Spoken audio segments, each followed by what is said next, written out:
Paragraph basics. All right, so paragraphs, to give you some context, depending on what type of writing you're doing, paragraphs are going to look very different. So we're going to focus primarily on academic paragraph writing today, but you can also write paragraphs that are much shorter, quicker to the point, less detailed, descriptive in professional writing. And then you can also have creative writing paragraphs that really depend on the style of the writer. They may be very long and flowery, like paragraphs in Les Miserables, which I joke that the writer could write 4 paragraphs about a bag of potato chips. Or they could be very short and to the point, or even like one-word sentences for creative writing. Or from the book As I Lay Dying, the entire paragraph and the entire chapter in there is simply the sentence, "My mother is a fish." So, it really depends on the situation. For academic writing, usually paragraphs appear in essays, essay quizzes. You can sometimes be asked to write standalone paragraphs. You'll be using paragraphs often in emails, and if you ever have to write articles or read textbooks, etc. So here's an example of an academic paragraph. Feel free to stop the video if you want to read the whole thing. I'm just going to talk a little bit about it and move on. I've highlighted here the topic sentence in blue and underlined. The basic social structure of the Hmong people is the patriarchal clan. And then the middle chunk is in the black font. Those are detail sentences that support that idea, that information that is provided in the topic sentence. And then the last sentence in orange is the concluding sentence that is trying to wrap up the paragraph and move on. Possibly, if there's another paragraph following it, move on to the next paragraph. Here's a professional paragraph example. It's much shorter, to the point, often has less flowery prose, less use of adjectives, and it also will oftentimes use numbers. So, for example, if you have a numerical number that you're talking about, you'll say 2 people, for example. The 2 will be the number, not the written out word. In academic writing, usually 1 through 9 are written out, and then higher than that are numerical numbers, but professionally, it's really up to the writer to decide if they want to use numerals for all numbers or what their system is going to be. The most important thing is to be consistent. And they also often use diagrams and notes along with paragraphs to help demonstrate their idea and their concept. They may or may not have a topic sentence, and the topic sentence can actually be anywhere. So it's really a very flexible form. Here's a creative writing paragraph example from David Sedaris. And again, it's really up to the writer to decide how long the paragraph is going to be, how short it's going to be. They have complete flexibility. Generally, they're longer. They're using more description to make writers aware of the senses, or readers aware of the senses. But, it just depends on the style of the author.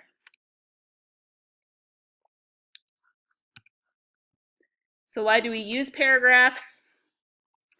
In actuality, when we're communicating orally, there's really no need for paragraphs. We don't talk in paragraphs. You don't give any kind of indication to stop here. In some situations, a pause might be equivalent to, like, this is where I would break my thoughts and start a new set of thoughts, but that is not absolutely necessary when we're communicating with each other. So paragraphs are definitely a concept that we're developed when we started writing and when we started teaching writing in mass, that we came up with these standards for paragraphs that made it easier for writers to communicate and easier for readers to understand what the writers were trying to communicate. So it's important to remember that writing is a contract with the writer and the reader, and it's 50% the writer's responsibility to be clear, to give all the information they need to give, and nothing unnecessary. And then it's 50% the reader's expectation to try to understand what the writer is saying. So it's a two-way street, and if everything works out correctly, all the information is passed from the writing to the reader. If something is off, even so simple as a paragraph breaks being confusing or ineffective, that can cause confusion and potentially misunderstanding. So in particular, we use paragraph breaks to provide breathers. So it's telling the reader, hey, why don't you stop here for a second? And, if you're reading out loud, catch your breath, or just, pause, and, you can do something else, come back, pick up with the next paragraph. You won't get lost in the sentences. It also groups those sentences that are together in a paragraph into digestible chunks that share one main focus or point. So you're telling the reader everything in this paragraph should be related. It should be on the same focus or on the same point. It makes text look less intimidating to the reader. It's been shown through a number of usability studies that people are more likely to read shorter paragraphs. And even if you have the same amount of text, but you've broken it up into multiple paragraphs, people are more likely to read it and if not enjoy reading it, at least tolerate reading it because it's in paragraphs versus one big block of text. All right, so as an example, would you rather read this big long paragraph, which is on the long side, or does it look more approachable if it's split up into 3 paragraphs, which again are indicating to the reader that there's one main point, so 3 main points here, and they're much shorter, so it seems like the information that they're conveying, there's more information they're conveying, even though it's the same amount of sentences, they're just broken up into 3 paragraphs. So the rules for academic paragraph writing, 3 main ones that we're going to focus on here. The first one is paragraph unity. This is the concept that each paragraph needs to have only one main point or focus. So for example, because I'm hungry, I'll talk about McDonald's and Wendy's here.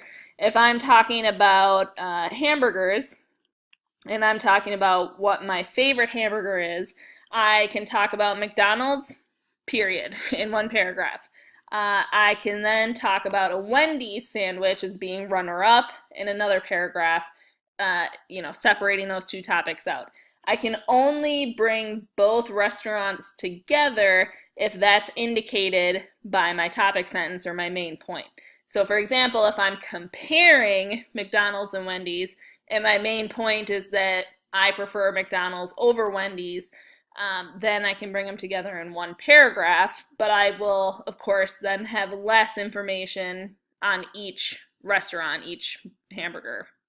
If I split it up into 2 paragraphs, that's also fine, and I can provide more information about each hamburger just because, again, people prefer shorter paragraphs, and if you have 2 of them, more space for conveying information. Paragraph coherency. All sentences need to logically follow each other, and you shouldn't feel like you're jumping around from topic to topic to topic. So for example, I shouldn't be talking about table salt and then all of a sudden start talking about my dog, and then all of a sudden talk about table salt again, and then all of a sudden be talking about how salt is used on the roads where there's snow. Right? Because it's like, what is going on? We're talking about table salt, we're talking about utility salt, we're talking about a dog. Doesn't make any sense. And in that case, I'd probably need to enact paragraph unity first to split up what is my main point here, what fits, what doesn't. and then figure out what order, for coherency, what order to put my sentences in. Lastly, to be concerned about paragraph length. Because paragraphs are arbitrary, their length technically is also arbitrary, but again, readers are less intimidated by shorter paragraphs and are more likely to read them. Academic paragraph rules are very flexible, but I give people 3 rules to generally follow. So the first one is that if you are writing an academic paragraph and you read the definition of what needs to be in a paragraph, you will come to the conclusion that a minimum of 3 sentences are required. The reason why is that in an academic paragraph, you have to have a topic sentence and supporting details, plural, implying there needs to be at least 2 detail sentences. So that's where people often get the number 3. However, for academic writing, 3 sentences is kind of short. So while that's perfectly fine for professional writing in the workplace and creative writing, in academic writing, some instructors might look at that and say, you have an underdeveloped paragraph here, you haven't provided enough details or explanation, or it might feel like it was started but the paragraph was never finished, etc. So the average, rule of thumb here, average, is that most people end up with academic paragraphs between 5 and 8 sentences in length. So 5 sentences would give you a topic sentence and 4 supporting detail sentences, up to 8 sentences. And I generally tell people, rule of thumb, not to go above 10 sentences because that's where paragraphs start to get away from people. And what happens is that people will be sneaking in unnecessary information, or they'll start making their next point and they won't even realize it. So they should have started a new paragraph, but they haven't. So that's why I generally tell people try not to go above 10 sentences, but it's just my rule of thumb. It's definitely not a rule anywhere. And if you really do need to provide, that many sentences of detail and explanation, you should go ahead and do it. Just make sure everything's necessary and you're still on point, and that you're giving your reader what they need and what they want. All right, so an academic body paragraph, we have the required components on the left, optional but useful components on the right. So the very minimum, you need a topic sentence and at least 2 supporting detail sentences by most people's definition of what makes an academic body paragraph. On the right, optional components, you have transitions, which can be at the beginning or end of a paragraph to help transition between paragraphs or points, and also transitions within a paragraph when you are trying to transition between sentences or details. You also have a concluding sentence as optional, because sometimes you will write a body paragraph and you don't want to wrap up because you're going to continue in that vein in the next paragraph, or you just don't feel it's necessary, so you don't have to include that concluding sentence. Oftentimes there's this metaphor of a paragraph being likened to a sandwich. So here's an example of that. You have the topic sentence usually at the beginning of the paragraph, but it doesn't have to be. Then you have some supporting sentences, and you may or may not have a concluding sentence depending on what you feel is necessary and helpful for the reader. So for those of you who aren't familiar with what a topic sentence is, it's good to go over that or just to review it to make sure that you use them appropriately in academic writing. So the topic sentence, I like to think about it as the umbrella for the paragraph. So you are providing the main point or focus in the topic sentence. And it's doing for the paragraph what a thesis statement does for an entire essay. So the thesis statement is guiding the development and the points of an entire essay. The topic sentence is guiding the development and the details of that paragraph.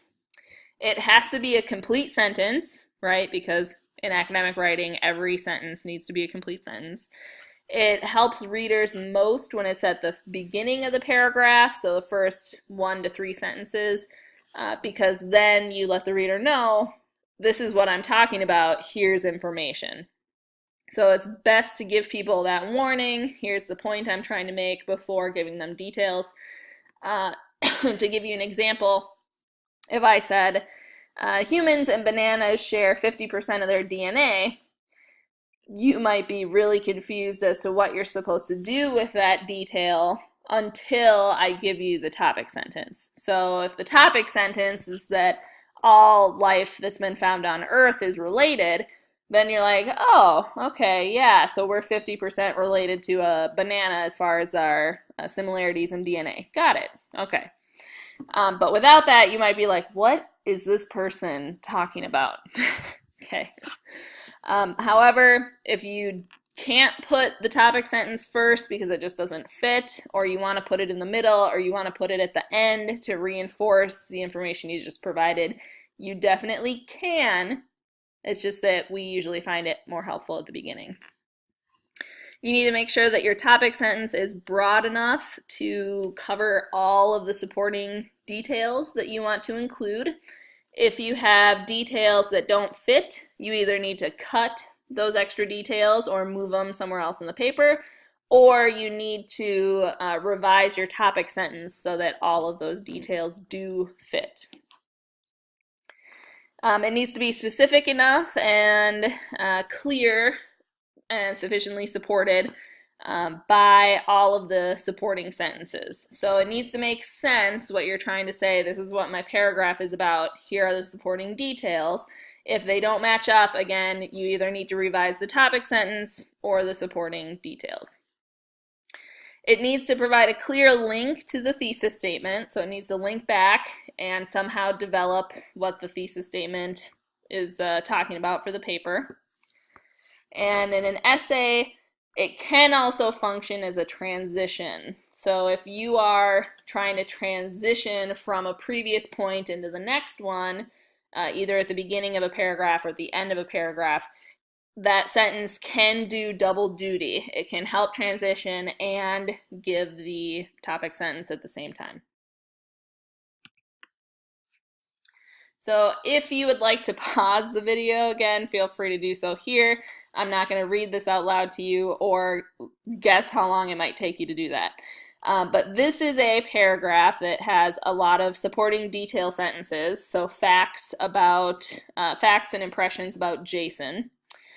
And there is no topic sentence as of yet. So if you want to pause and read it over, I'll give you some options in just a second here to say which one do you think would fit best. All right, so of these 4, which would you feel best fits the supporting detail sentences? So Jason is the messiest person in my family. Jason is different from anyone in my family. Jason is the laziest person in my family. Jason's behavior drives my family crazy. And the answer to this is 3, because all of the supporting detail sentences are indicating how lazy Jason is. He also seems messy, but some of the details are not about a mess, so that number 1 does not work. Number 2, nobody else in the family is talked about, and nobody is given reference as to why Jason is so different, so number 2 doesn't fit. And number 4 doesn't fit because while those behaviors may drive the family crazy, that's not what's talked about. The paragraph isn't talking about how those behaviors are driving family members crazy. So number 3 is the best fit for this topic sentence. Another exercise, again, you can pause here if you want, but I'm going to go into the answers shortly. So this paragraph has a bunch of supporting details following the topic sentence, and some of them don't fit as the paragraph is written right now. So the answer is to cut sentence number 3 and sentence number 6 because they don't seem to fit the topic sentence. The topic sentence is number 1, exercise is really good for people's physical and mental health. Number 3 talks about it, talks about running from a personal perspective, which is nowhere else other than sentence 6 in the paragraph. So that I voice, I used to do this, is really startling and jarring and doesn't seem to fit. And then also, my grandmother broke a hip last year. Again, personal example doesn't really quite fit in with the rest of the sentences. You could, of course, revise the topic sentence and include that personal perspective in that topic sentence, in which case those examples, those sentences could fit. So it's all about what you want to revise. For the concluding sentences, again, as we're getting toward the end of the presentation here, if you want to include them, you can. They are sometimes very effective. Sometimes they feel repetitive to people if they're not done well. But they're beneficial in that they can offer a sense of completeness for that paragraph or that point.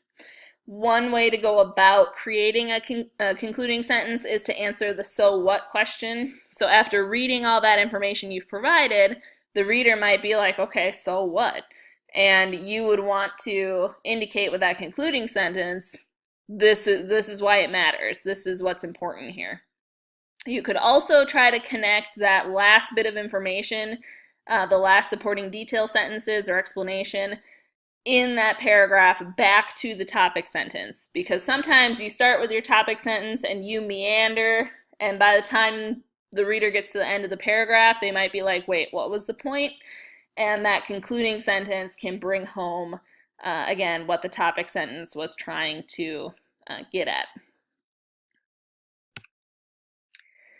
Transitions between paragraphs are very important because it helps create flow in a sense that these paragraphs belong together. They're very tricky though. I often encourage people to write at least phrases with a few words, not just try to do 1 to 3 words of transition between paragraphs, but to indicate here's what the previous point was about and how is it related to this current point that I am talking about. Also, transitioning within paragraphs, this is what people have more experience with usually, and that is primarily relying on those words and phrases that do some kind of duty, like showing that this is sequential information, or this is additional information, or this is contradicting previous information. And here's a list of some of those words and phrases that you can use. And again, these are best used within paragraphs, within paragraphs, not between paragraphs, because they're not doing enough to connect points or paragraphs together. A little exercise here, so again, you can pause and read if you'd like, but if you're looking for transitions between details, you can find some words here. So looking between the details, you can find the word however, contradicting the previous information, to, meaning in addition, for example, giving an example, and then but, slightly contradicting previous information as well. So the point of this structure is not meant to box you in, but try to give you an idea of what your reader is expecting, and basically you're being a tour guide for your reader. It trains you to give the reader the information that they want and they need, and it helps readers more quickly navigate documents. And just a quick summary for doing a paragraph checkup. You want to make sure you have a strong topic sentence. Again, toward the beginning of the paragraph is best. All supporting points match up, all supporting details match up with the topic sentence. The paragraph flows nicely due to transitions. Plenty of concrete detail is given, but not, again, unnecessary detail. And make sure that you've proofread so that all errors have been fixed.